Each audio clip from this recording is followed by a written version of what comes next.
now Debating for Spokesmodels with your host, Megyn Kelly of Fox News. Often, Fox spokesmodels are at a disadvantage when it comes to the normal back and forth of a debate. Here, Megyn solves that by putting the back on top of the forth. Congressman Sherman should have been able to get this or not. Megyn? But you cannot debate. Megyn, why won't you answer my question? That polling station, Kirsten, because why won't you answer my question? What's your question? I do care. You got that? No?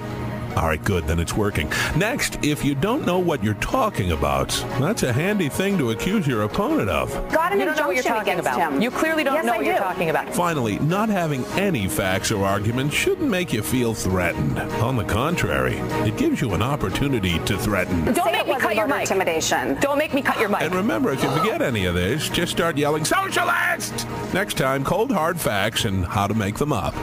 With our gal. 70% of the American people wanted Congress to ditch this bill. What you just said is one of the most insanely idiotic things I have ever heard. Everyone in this room is now dumber for having listened to it.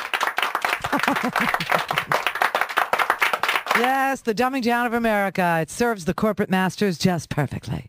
Now, why is all this racism coming out to, now? I mean, it's been, Rush can't resist. I mean, he's been doing it since, since the beginning of his show. And then the ESPN episode. And now, obviously Obama, is, it's not cool to be a white guy anymore. And, Glenn Beck, Obama's a racist. Obama's the racist. He's the racist. Today, he's on the air saying that, that Obama is calling Al-Qaeda racist because Obama cares about Africans more than he cares about Americans. I mean, this is such ridiculousness. It's so out of control. It's so bizarre. And then, when you say, why are you so racist? I'm not racist. These people should be happy.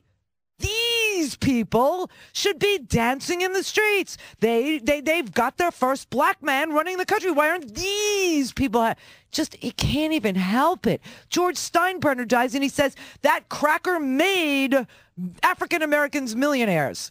No, those African Americans, athletes made themselves millionaires, and they made George Steinbrenner a billionaire. It's unbelievable what's going on now. I mean, these people, that's what killed me. Something's not right. Something's not right. Something's wrong. Not right. I mean, Yes, you're not right. Shouldn't these people be happier than ever? These people. I'm being serious. I know. For the first time in over 200 years, a black man runs the country. His wife, a black woman, is first lady.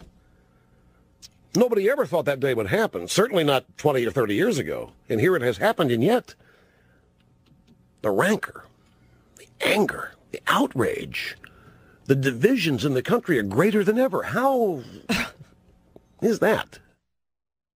People are broke, and you are telling them who to blame, and you are telling them to blame brown people.